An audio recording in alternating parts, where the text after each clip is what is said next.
Hi y'all, it's Chris with Show Up Fitness. Today in class, we went over time management. Now the number one excuse that you're probably gonna hear with most people when it comes to exercise, I don't have time. Do you know how many hours are in the week? 168. 24 hours in a day, 7 days in a week. Can't change that. It's one thing that everyone has. So why is it possible people like Jack Dorsey, he's the CEO of a small company called Twitter and Square, being facetious, those are very large multi-billion-dollar companies. Both of them, in the morning he works at one, he has an hour off of which he meditates and exercises, and then he goes to the other one. He manages two multi-billion-dollar companies, but you can't find time to exercise. Now, obviously what we want to do is play victim, but he has money, he has an assistant, but what about this, what about that?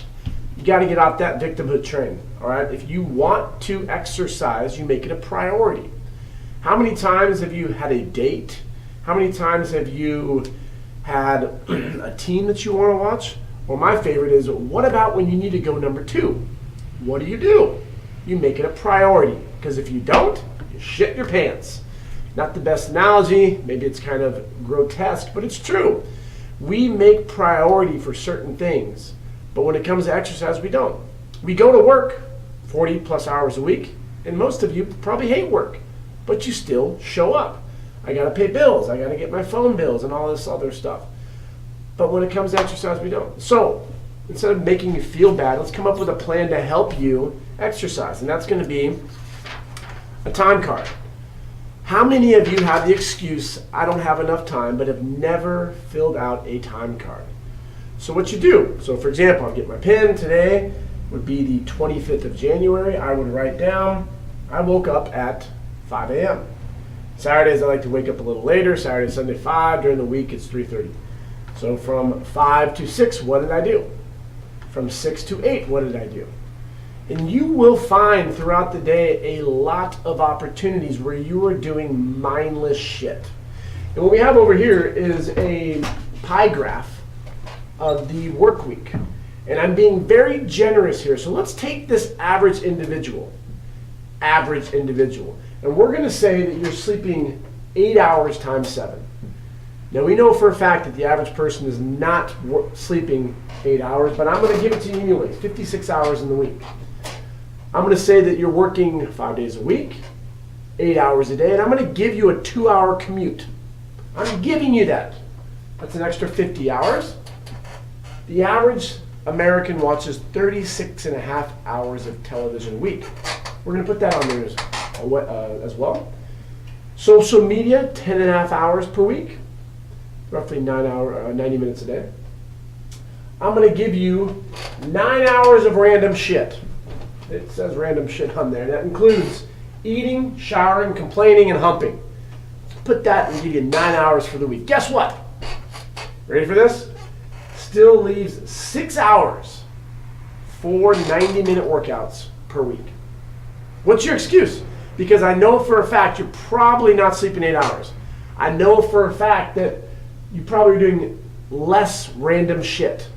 And I know for a fact that you're probably not commuting 2 hours every day.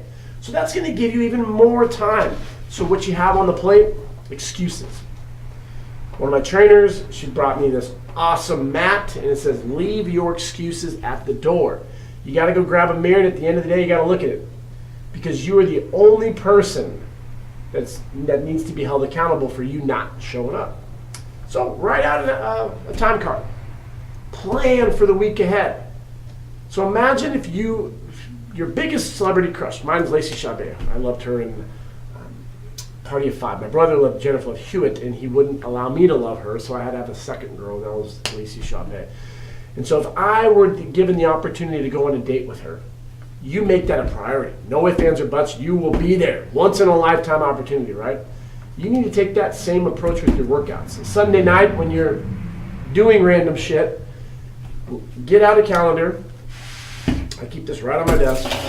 And you look, okay, Monday, what do I normally do? All right, checks and balances. From 5 to 6, I'm going to work out. Schedule it in. Tuesday, oh man, that's going to be a tough day. I'm gonna wake up early. I'm gonna show up. I'm gonna get out of my comfort zone. I'm gonna do a 5 a.m. workout. Wednesday, we're going to do 5 p.m. Thursday, I'm just completely booked. I'm going to take that day off. But I'm going to challenge myself to walk for 60 minutes. Friday, I'm going to do another morning workout. So I'm going to schedule 5 workouts. Saturday and Sunday, if need to be, I'm going to work out at 10 a.m. and 10 a.m. because my goal is to win the week. 4 workouts, weight training. Write it down, put it in your phone, give it to someone else so they can hold you accountable. We're scared. That's the bottom line. People are scared of working hard and they want quick results. Look at social media. Whoop, whoop, whoop, whoop. We want that same results when it comes to the gym, but it's going to take a lot of time. We're coming up on the first month. It's about over for 2019. It's going to take a solid 12 months for you to notice a huge change. 12 months. 4 workouts every week for 52 weeks. That's how you're going to be successful. So my challenge to you is to stop. I'm going to work out this week. Having goals like that. What I want you to do is to print out a time card. You can DM me and I'll send you this little Excel sheet that we did. And write out for the whole week what those 160 hours look like. And you will find some time and you will make it a priority just like you make taking a shit a priority.